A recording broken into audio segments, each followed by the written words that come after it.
जय हिंद, वंदे मातरम। स्वागत है आप सभी का आपके अपने चैनल बीएससी एमबेद शिवम में। और मैं शिवम दुबे आपका बहुत बहुत स्वागत करता हूं। दोस्तों, हिंदी साहित्य यानी कि हिंदी लिटरेचर की ये क्लास रहेगी। हम आपको बताना चाहेंगे बीए फोर्थ सेमेस्टर के एग्ज़ाम को ध्यान में रख करके प्रॉपर इस क्लास को हमने डिज़ाइन किया है। दोस्तों, बीए फोर्थ सेमेस्टर की जो बुक का नाम है हिंदी साहित्य की, उसका नाम है हिंदी अनुवाद। 10 से 15 नंबर सीधे के सीधे पक्के हो जाएंगे अगर आपने इस वीडियो को पूरा कंसंट्रेशन फोकस के साथ अंत तक देख लिया तो। दोस्तों, संपूर्ण डिटेल्स के साथ जो है हम एमसीक्यू क्वेश्चंस को समझेंगे, है ना, और बहुत बेहतरीन तरीके से इस वीडियो को हम खत्म करेंगे। सभी विश्वविद्यालयों के लिए ये class proper helpful role play करेगी। सिलेबस हमने बताया है, आप अपनी इस यूनिवर्सिटी से सिलेबस मैच करें और चीज़ों को कंटिन्यू करें मेरे साथ। दोस्तों, पहला क्वेश्चन आपकी स्क्रीन पर रहेगा, बहुत बेहतरीन और जोश के साथ लिखना स्टार्ट कर दें, है ना, क्योंकि एग्जाम टाइम पे आपके जो अपने नोट्स होते हैं वो बॉर्न वीटा साबित होते हैं। पहला क्वेश्चन, डिक्शनरी शब्द की उत्पत्ति लैटिन भाषा के किस शब्द से हुई है? जी हाँ, बिल्कुल, आंसर की बात करेंगे हो जाएगा दूसरा, डिक्टो, है ना। डिक्शनरी शब्द की जो उत्पत्ति है वो डिक्टो शब्द से हुई है। कुछ फैक्ट हम यहाँ से जानते हैं। वैज्ञानिक आयोग तथा तकनीकी शब्दावली जो आयोग है उसकी स्थापना 1961 ईस्वी से हुई थी। डिक्शनरी का आपको समझ में आ गया, डिक्टो की मैं बात कर रहा था। बात करेंगे सेकंड फैक्ट की। भार्गव आदर्श हिंदी शब्दकोश का प्रकाशन वर्ष 1950 ईस्वी है। दोस्तों, भार्गव आदर्श जो हिंदी शब्दकोश है वो हिंदी का एक शब्दकोश है और स्थापना वर्ष 1950 है, आप याद रखेंगे। राष्ट्रीय भाषा कोश का जो प्रकाशन वर्ष है 1951 है, आप याद रखेंगे। जी हाँ, बिल्कुल। बात करेंगे सेकंड क्वेश्चन की बेहतरीन ढंग से। विज्ञापन कितने तरह से दिए जाते हैं? ठीक है, विज्ञापन जो दिए जाते हैं वो बेसिकली दो तरीके से हम विज्ञापन देते हैं। पहला ऑप्शन राइट हो जाएगा। और अब हम समझते हैं कौन कौन से वो दो तरीके हैं। तो एक तो रहेगा मुद्रित माध्यम, जैसे अखबार, होर्डिंग या फिर पोस्टर के जरिए जो हम विज्ञापन करते हैं, प्रचार अपना करते हैं। या तो हम अखबार में प्रकाशित करवाएंगे, या होर्डिंग लगवाएंगे, या फिर हम पोस्टर में छपवा देंगे। तो ये इनसे जो है मुद्रित माध्यम ये कहलाता है। ठीक है, विज्ञापन का। सेकंड की बात करूंगा, इलेक्ट्रॉनिक माध्यम, जिसकी वजह से आप अपनी चीज़ों का, आपका जो कार्य है आप उसका प्रचार कर सकते हैं, है ना, एडवर्टाइजमेंट उसका दे सकते हैं, जैसे टीवी हुई, radio, internet, mobile, YouTube channel या फिर अदर जो चैनल हैं उनके माध्यम से। नेक्स्ट बात करेंगे, प्रशासनिक पत्र व्यवहार में किसका प्रावधान है? तो द्विभाषिता का है। इसका अर्थ हुआ दो लैंग्वेज का है। जैसे एक तो आजकल देखा जाए तो राजभाषा जो अपनी हिंदी है, और कामकाज की जो अगर भाषा देखें तो आजकल अंग्रेजी को ज़्यादा महत्व दिया जा रहा है। दोस्तों, लाइक कर सकते हैं वीडियो को अगर आपको अच्छा लग रहा है, हेल्पफुल लग रहा है तो। प्रश्न नंबर 3 आपकी स्क्रीन पर रहेगा। भाषा है, भाई बताओ, भाषा क्या है? क्या अर्जित संपत्ति है, क्या जन्मजात गुण है, या पराई संपत्ति है ना? पराई संपत्ति तो नहीं है ऐसा। और या फिर पीडी गुणे, है ना। ये पता नहीं कैसे हमसे राइट हो गया, कोई बात नहीं। पर इसके अगर राइट आंसर की मैं बात करूंगा तो हो जाएगा ऑप्शन नंबर 1, अर्जित संपत्ति है। देखो, भाषा अगर मैं बात करूं तो भाषा एक अर्जित की जाती है। ठीक है, अर्जन की वस्तु है भाषा। ऐसा नहीं है कि कोई बच्चा अगर है तो वो जन्म से ही सीख के आता है, बिल्कुल भी नहीं सीख के आता है ना। अगर आप यहाँ भारत में जो बच्चे का जन्म हुआ है उसको आप इंग्लैंड अगर लेके जाएंगे और शुरुआती 5-7 साल अगर वो वहाँ पे रहेगा तो अंग्रेजी आराम से सीख जाएगा। ठीक है, तो ये होता भी है। एक उनके कहते हैं ना गले के अंदर जो होता है उसका यंत्र। ठीक है, लैंग्वेज एक्विजिशन डिवाइस उसे बोलते हैं, एलएडी, आपने अगर पढ़ा हो कभी। तो ये जो लगा होता है ये ज़्यादा काम करता है 5 साल तक शायद। ठीक है, इसके बाद फिर भाषा को अर्जन करने में, भाषा के अर्जन में आपको कठिनाई महसूस हो सकती है। फैक्ट जानेंगे हम, भारतीय संविधान के किस अनुच्छेद के अनुसार संघ की राजभाषा हिंदी है? अनुच्छेद 343 के अनुसार जो है संघ की राजभाषा क्या है? हिंदी है। दोस्तों, आपको समझना पड़ेगा ये, है ना। भारतीय संविधान की 8वीं अनुसूची में, याद रखेंगे, भारतीय संविधान के किस अनुच्छेद में राजभाषा हिंदी है? दोस्तों, राजभाषा की बात कर रहा हूं। तो आप कहेंगे सर अनुच्छेद 343 में लिखिए ये बात, है ना। क्वेश्चन घुमा के भी आपसे पूछ सकता है कि बता दो राष्ट्रभाषा या राजभाषा, तो आप कहेंगे सर राजभाषा हिंदी है। और किस में है? तो आप कहेंगे सर अनुच्छेद 343 में है। दोस्तों, भारतीय संविधान की किस अनुसूची में है? तो आप कहेंगे सर 8वीं अनुसूची में है ना। और कितनी भाषाएं हैं 8वीं अनुसूची में? तो आप कहेंगे सर 22 भाषाएं हैं, लेकिन सर संस्कृत को छोड़कर। ठीक है, संस्कृत जो है उन 22 भाषाओं में शामिल नहीं है। इतनी बात अपने माइंड में आप सेट कर लेंगे। चलिए, मूल रूप से 14 भाषाओं का जो है उल्लेख मिलता है संविधान में, लेकिन बेसिक अगर हम देखें तो 22 भाषा हैं। अगर कहीं पे आपसे ऑप्शन दे दे या फिर आपसे पूछ ले कि बताओ मूल रूप से संविधान में कितनी भाषाएं हैं, ऑप्शन में 14, 15, 16 या फिर 18 या 17 कुछ दे दे, तो आप वहाँ पे 14 आराम से लगा सकते हैं। जी हाँ बिल्कुल। प्रश्न नंबर 4 आपकी स्क्रीन पर रहेगा, कमीशन का हिंदी पर्याय है। ठीक है, अब यहाँ से भी क्वेश्चन आपके एग्जाम में बनेंगे क्योंकि उसमें हिंदी अनुवाद है, हिंदी से अंग्रेजी है, अंग्रेजी से हिंदी है, तो अनुवाद नहीं है, प्रॉपर कहने का मतलब ट्रांसलेट है थोड़ा सा कि इसका अर्थ इंग्लिश में क्या होगा, इसका अर्थ हिंदी में क्या होगा, तो उसे हम समझेंगे। देखो कुछ जो इंपॉर्टेंट है उसे हम देखेंगे यहाँ पे। कमीशन का हिंदी पर्याय क्या है, तो आप कहेंगे सर इसका हिंदी पर्याय आयोग हो जाएगा। क्या होगा, क्या हो जाएगा सर, आयोग हो जाएगा, है ना। ठीक है, चलो अब देखते हैं हम नीचे जो कुछ इंपॉर्टेंट है। इंश्योर का क्या होगा, तो आप कहेंगे सर सुनिश्चित करना हो जाएगा। डिपेंडेंट का क्या होगा, तो आप कहेंगे सर आश्रित हो जाएगा, है ना। अकाउंट ऑफिसर, तो आप कहेंगे सर लेखा अधिकारी को हम जो है अकाउंट ऑफिसर कहते हैं। ठीक है, और बात करेंगे अटेंडेंट को, तो इसे हम परिचर कहते हैं। पेइज अकाउंट, अदाता खाता, इसे हम कहते हैं। 1980 में जो है 6 बैंकों का राष्ट्रीयकरण किया गया था, इसको भी बैंक वाली बात हुई, है ना, अकाउंट वाली बात हुई, तो हमने यहाँ पे ये भी लिख दिया है। अगर आपसे पूछ ले कि बता देना भाई कितने बैंकों का राष्ट्रीयकरण 1980 में किया गया, तो आप कहेंगे सर 1980 में 6 बैंकों का राष्ट्रीयकरण किया गया। बहुत बेहतरीन, 3 चीज़ों से समझ लो यहाँ से।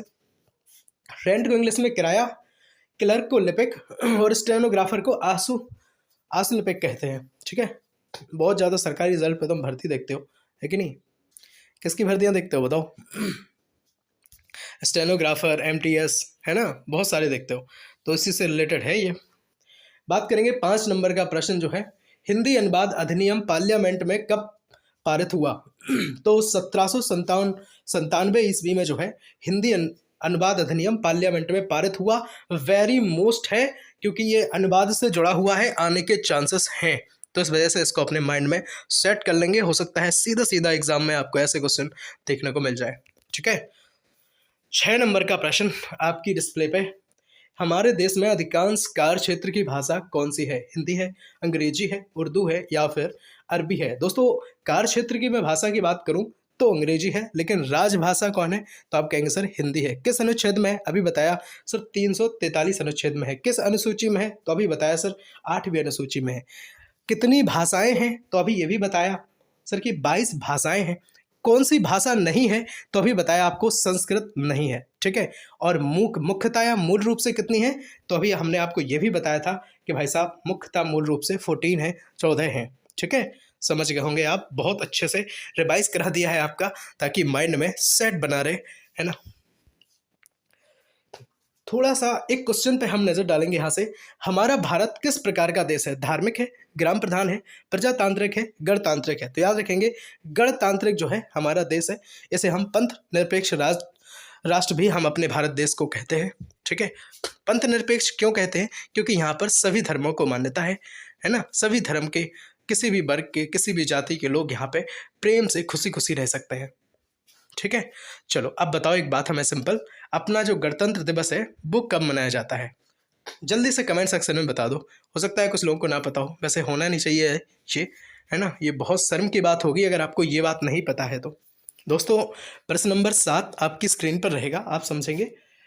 कोस का एक प्रकार है या फिर कोस एक रूप है, तो आप कहेंगे सर थेसोरस का जो एक रूप है या फिर कोस का एक प्रकार थेसोरस है। आप कहेंगे सर क्या है ये थेसोरस, तो देखो कोस जो है इसके बहुत सारे प्रकार हैं या बहुत सारे कोस के रूप हैं, और उसी रूप में से जो है थेसोरस एक है। ठीक है, अब कैसे, अब हम प्रकार को जानते हैं तो समझ लेते हैं। देखो कोस के कौन कौन में प्रकार में आता है, शब्दकोश आता है, थेसोरस आता है, पर्याय कोश आता है, उच्चारण आता है ना। कोश, भाषिक कोश, विषय कोश, विश्व कोश, परिभाषा कोश, सब साहित्य कोश, मिथक कोश, है ना, उपभाषा कोश, एक भाषिक कोश, तो ये आते हैं। अब देखो ये हम बता क्यों रहे हैं आपको, बता हम इस वजह से रहे आपके एग्जाम में, बिल्कुल आप ध्यान में रखना ये बात, आपके एग्जाम को देख करके ही हमने ये क्लास डिज़ाइन करी है, आपके एग्जाम को ध्यान में रखकर ही डिज़ाइन करी है दोस्तों, है ना। ऐसा ना समझ लेना कि कुछ भी मैं पढ़ा रहा हूँ आपको, बिल्कुल नहीं, सारी चीज़ों के लिए बहुत ज़्यादा मेहनत करता हूँ और आपसे दावा भी करता हूँ कि पूरे यूट्यूब पर सबसे बेस्ट कंटेंट देने का जो वादा है PSC MBA Shivam study platform का, है ना, अंतिम सांस तक निभाएंगे। और आपको भी पता होगा कंटेंट में अपने दम रहता है दोस्तों। बात करूंगा थेसोरस के जो आपने प्रकार को समझा है उसके बारे में, अगर हम आपको एक बात और बताएं, देखो क्वेश्चन अगर आया आपके में कि बता दीजिए इनमें से कौन कोश का एक रूप नहीं है, और 4-5 उसने दे दिए, जैसे शब्दकोश दे दिया, थिसोरस दे दिया, पर्याय कोश दे दिया और एक कुछ और दे दिया, व्युत्पत्ति, लो, है ना। तो आप कहेंगे सर व्युत्पत्ति नहीं है, बाकी ये सब जो है उसके रूप हैं या उसके प्रकार हैं। तो इस तरह से आप इन सब पे एक बार नज़र डाल लो, है ना। अगर एग्जाम में आ गया तो आप लगा देंगे, ठीक है। स्क्रीनशॉट ले लो, जो आपको करना हो करो, पर ध्यान रखो। 8 नंबर का प्रश्न देखो, प्रश्न आपके ऐसा नहीं है कि 8 कंप्लीट हो रहे हैं, उसके साथ साथ हम जुड़े जुड़े काफ़ी सारे क्वेश्चंस को हम जानते हुए चल रहे हैं। इस वीडियो में आप यकीन मानिए आप 30 से 35 क्वेश्चन कवर कर चुके होंगे जब आप अंत तक पहुंचेंगे, ठीक है। 8 नंबर का प्रश्न, थिसोरस शब्द की उत्पत्ति किस शब्द से हुई? तो आप कहेंगे सर ये थैजोरस से हुई। किससे हुई? थैजोरस से हुई। थिसोरस इस वजह से मैं बता रहा हूँ, जो कोश का एक रूप है या कोश का एक प्रकार है, क्योंकि काफ़ी बार है ना ऐसा हुआ है कि माइंड में चलता है जब एग्ज़ाम जो है पेपर बनाता है जो कंट्रोलर, है ना, तो उसके माइंड में चल सकता है ये वर्ड, क्योंकि काफ़ी प्रचलित वर्ड है थिसोरस, ठीक है। तो थिसोरस शब्द की जो उत्पत्ति है वो किससे हुई? तो आप कहेंगे सर थैजोरस से हुई है। और थैजोरस शब्द का जो प्रयोग है वो पीटर मार्क रॉजेट ने किया है, आप याद रखेंगे। सर्वप्रथम जो प्रयोग हुआ वो 1952 में इस शब्द का जो है प्रयोग हुआ था, ठीक है। चलो बहुत बढ़िया। अब थेसोरस और थैजोरस से निकल के अब हम 9 नंबर का प्रश्न क्लियर करेंगे। इजी ऑन क्रिटिज्म, है ना, इजी ऑन क्रिटिज्म का हिंदी अनुवाद किसने किया? तो आप कहेंगे सर पंडित जगन्नाथ दास रत्नाकर साहब ने किया, ठीक है। किस नाम से जो है अनुवाद हुआ? तो आप कहेंगे सर समालोचना दर्श नाम से जो है इसका अनुवाद हुआ है। अभिज्ञान शाकुंतलम का जो हिंदी अनुवाद वो राजा लक्ष्मण सिंह ने किया। अब सिंपल सी बात बता दो, है ना, अब आप सिंपल सी बात बता दो कि अभिज्ञान शाकुंतलम किसने लिखी, है ना, इसके लेखक कौन है, रचयिता कौन है? आप जल्दी से आप हमें कमेंट सेक्शन में बता दो एक बार। 10 नंबर का प्रश्न। अच्छा, अगर पसंद आ रही हो ना क्लास, है ना, अभी तक लाइक नहीं किया हो तो यार गलत बात है ना, ये लाइक कर दो, चलो, है ना। चलो सबसे पहले लाइक करो सब लोग। बात करेंगे 10 नंबर के प्रश्न की। अनुवाद के भाषा स्तर पर भेद जो है वो कितने हैं? तो आप कहेंगे सर 2 भेद हैं। कितने हैं भाई? 2 भेद हैं। आप कहेंगे सर ऑप्शन नहीं पढ़ते हैं। भाई ऑप्शन इस वजह से नहीं पढ़ता हूँ कि मैं सोचता हूँ कम टाइम में ज़्यादा चीज़ें आपको मिल जाए, है ना। आप वक्त दे रहे हैं अपना, सबसे ज़्यादा कीमती क्या है पता है आपको? वक्त ज़्यादा कीमती है। देखो कौन कौन से 2 प्रकार हैं, एक तो है समस्त, एक है सीमित, ठीक है। अब अनुवाद का जो है हम पाठ विस्तार के आधार पर जो है इसका भेद हम जानते हैं, तो वो भी 2 होता है, एक पूर्ण एक आंशिक। कौन सा? पूर्ण एक आंशिक। सब्सक्राइब कर लें BSc MS Shivam study platform को, जो बात करता है राष्ट्र हित में, देश हित में, फ्री शिक्षा की, और आपके लिए, है ना, एक महत्वपूर्ण और एक बेहतरीन भरोसेमंद क्लास लाने की। 12 नंबर का प्रश्न आपकी डिस्प्ले पे, टू गेट ब्लड थर्स्टी मुहावरे का हिंदी अनुवाद क्या होगा? तो भाई साहब खून का प्यासा होना। जी हाँ बिल्कुल, खून का प्यासा होना इस मुहावरे का अर्थ हो जाएगा। ऐसे एक मुहावरा और है, आपने सुना होगा, a stone throw, a stones throw, कहते हैं कम दूर होना, है ना।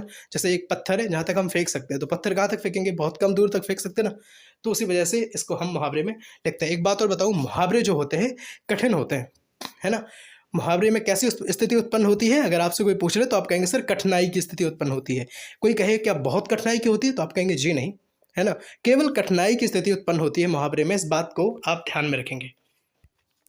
13 नंबर का प्रश्न, अनुवाद के संशोधन हेतु कौन सा शब्द प्रयुक्त होता है? पुनरीक्षण। जी हाँ बिल्कुल, अनुवाद के संशोधन के लिए पुनरीक्षण जो शब्द है वो प्रयुक्त होता है। आप सबके माता पिता को जय हिंद, इनकलाब जिंदाबाद। काव्यदर्श किसकी रचना है दोस्तों? दंडी जी की जो है रचना काव्यदर्श हो जाएगी। अनुवाद कला की अगर मैं बात करूंगा, डॉक्टर विश्वनाथ अय्यर साहब जो है अनुवाद कला के रचनाकार हैं। चलो एक और बात बताओ, कहावतों व मुहावरों के साथ जो है मुहावरों का अनुवाद जो है वर्णन किसने किया? तो डॉक्टर विश्वनाथ अय्यर साहब ने किया, यही अनुवाद कला के रचनाकार हैं, ठीक है। इतनी बात आपको एक अच्छे और एक बेहतरीन अंदाज में समझ में आ चुकी होगी। 15 नंबर का प्रश्न जो है आपकी स्क्रीन पर रहेगा, ट्री ऑफ नॉलेज का हिंदी पर्याय है। भाई साहब ट्री ऑफ नॉलेज की अगर मैं बात करूंगा तो ज्ञान वृक्ष जो है ट्री ऑफ नॉलेज, इसका हिंदी पर्याय हो जाएगा। ऐसे ही हम थोड़ा सा एक और देखेंगे, वुल एंड वियर। क्या देखेंगे भाई? वुल एंड वियर, तेजी और मंदी। जी हाँ बिल्कुल, तेजी और मंदी जो है इसका हो जाएगा सही। नेक्स्ट, अनुवाद विज्ञान किसकी कृति है? तो ये डॉक्टर भोलानाथ तिवारी जी की है अनुवाद कृति। आप बताओ भोलानाथ तिवारी जी के बारे में आप कुछ और एक्स्ट्रा नॉलेज अगर रखते हैं तो आप जरा हमें बता दो, ठीक है। और एक और क्वेश्चन आप समझ लो, ऐसे ही हम आपको बताना चाहेंगे, राष्ट्रकोश का जो प्रकाशन वर्ष है वो कितना है? तो आप कहेंगे सर 1951 है। अभी हमने समझा था। हिंदी शब्द सागर के प्रधान संपादक कौन थे? तो भाई साहब श्याम सुंदर दास जो हैं हिंदी शब्द सागर के प्रधान संपादक थे। डिक्शनरी शब्द की उत्पत्ति के बारे में मैंने बताया था, डिक्टो शब्द से हुई है ना। और भार्गव आदर्श हिंदी शब्दकोश के बारे में मैंने बताया था कि ये जो है 1950 इसका माना जाता है, ठीक है। हिंदी का प्रथम पर्यायवाची जो कोश कब प्रकाशित हुआ? तो याद रखेंगे साहब, इसे भी 1935 में। जी हाँ बिल्कुल, सारी चीज़ों को आप समझेंगे। देखो एक बात और मैं बताऊं आपको दोस्तों, आपको आवाज़ से लग रहा होगा तबीयत ठीक नहीं है, पर आपके लिए सारी चीज़ें है ना, कुछ भी हो क्लास लानी पड़ेगी। वेल के लिए जो उपयुक्त शब्द है वो क्या है? तो आप कहेंगे सर जमानत हो जाएगा। कैंडिडेट के लिए उपयुक्त शब्द क्या है और बताओ, है ना? तो अभ्यर्थी या फिर उम्मीदवार हो जाएगा। क्लास को लंबा नहीं करेंगे, एक दो और जान लो बस। एम्प्लॉयर के लिए जो उचित शब्द है वो क्या है? तो आप कहेंगे सर नियोजक है। एडमिनिस्ट्रेशन के लिए क्या है? तो आप कहेंगे सर प्रशासन है ना। सरचार्ज के लिए क्या है? तो आप कहेंगे सर अधिभार है। एजेंडा के लिए क्या है? तो आप कहेंगे सर कार्यसूची है। इन सबको आप अच्छे से लिख लो, है ना, याद कर लेना। और नेक्स्ट क्लास में हम बहुत सारी बातें आपसे शेयर करेंगे और बहुत जल्द जो है क्लास लेकर के आएंगे। शेयर करना क्लास को, है ना। अगर आपके दोस्त हैं वो बहुत ज़्यादा परेशान हो रहे होंगे तो उन्हें भी शेयर कर दो, है ना, उन तक भी पहुंच जाए क्लास। बाकी आपसे कुछ बताना चाहेंगे, देखो हिंदी अनुवाद की अगर मैं बात करूं तो इसका पाठ्यक्रम आप जरूर मैच कर लें एक बार, है ना। पाठ्यक्रम आपने मैच नहीं किया तो पाठ्यक्रम मैच कर लें। साहित्य, हिंदी साहित्य की 2-3 क्लास हो चुकी हैं, प्लेलिस्ट बनी है, आप जा करके सारी क्लासेस को देख लें। बहुत अच्छे और एक बेहतरीन अंदाज में हम आपको क्लासेस उपलब्ध करवाते हैं। राजनीति विज्ञान की अगर मैं बात करूँगा तो पाश्चात्य राजनीति चिंतन, है ना, ये आपके BA 4 सेमेस्टर के लिए है। पॉलिटिकल साइंस MCQ ऑब्जेक्टिव प्रश्नों के साथ संपूर्ण डिटेल्स को बहुत अच्छे और बेहतरीन अंदाज में हम समझते हैं, है ना। लिंक डिस्क्रिप्शन बॉक्स में दे देंगे, बाकी प्लेलिस्ट बनी है, आप चेक कर लें। आपके माइनर जितने सब्जेक्ट हैं या फिर मेजर हैं, फिजिकल एजुकेशन, योगा या फिर फूड प्रोसेसिंग की मैं बात करूँगा, है ना, या फिर मैं बात करूँगा आपका जो है एंटरप्रेन्योरशिप, सारी क्लासेस को हम आपके लिए उपलब्ध करवाते हैं, ठीक है। अब एक लास्ट बात सुन लो, और अभी तक अगर चैनल पर नए हैं, सब्सक्राइब नहीं किया है तो यार जुड़ जाओ। आपको पता चल गया होगा कि क्लासेस में दम रहता है या नहीं रहता है ना। चलिए अब बात करेंगे BSc M Shivam study platform का एक और जो परिवार है, सरकारी नौकरी वाला एम शिवम। जी हाँ बिल्कुल, लिंक डिस्क्रिप्शन में हम शेयर कर देंगे। इसमें हमने मैथ की जो क्लास है बहुत अच्छे और एक बेहतरीन अंदाज में आपके लिए, है ना, हमने मैथ्स की क्लासेस स्टार्ट करी हैं। तो आप देख लें 3 से 4 क्लासेस वहाँ पे उपलब्ध हैं, और सब क्लास में मात्र एक क्लास में जो है कोशिश करता हूँ एक टॉपिक को बहुत अच्छे और एक बेहतरीन अंदाज के साथ कंप्लीट कर दूँ, है ना। बहुत जल्द और सारे सब्जेक्ट की क्लासेस वहाँ पे स्टार्ट हो जाएंगी। SSC, CGL, UP plus, constable, MTS, CHSL सबके लिए महत्वपूर्ण है। सब्सक्राइब कर लें BSc M Shivam study platform को, जुड़ जाएं, है ना, और सारी चिंताएं हम पे छोड़ दें, ठीक है। हर हर महादेव, मिलते हैं अगली वीडियो में, तब तक स्वस्थ रहिएगा, पूरी तरीके से अपनी पढ़ाई में मस्त रहिएगा। जय हिंद, जय भारत, वंदे मातरम।